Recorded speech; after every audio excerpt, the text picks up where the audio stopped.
You ask Tiger to solve. This deals with linear equations with one unknown. The final result is m equals 8. Let's solve it step by step. Group all m terms on the left side of the equation.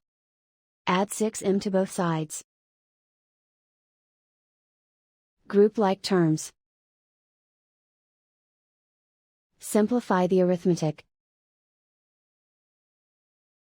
Group like terms. Simplify the arithmetic. Group all constants on the right side of the equation. Subtract 11 from both sides. Simplify the arithmetic.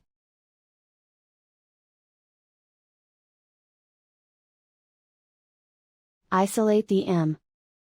Divide both sides by 5. Simplify the fraction. Find the greatest common factor of the numerator and denominator. Factor out and cancel the greatest common factor. And so the final result is m equals 8.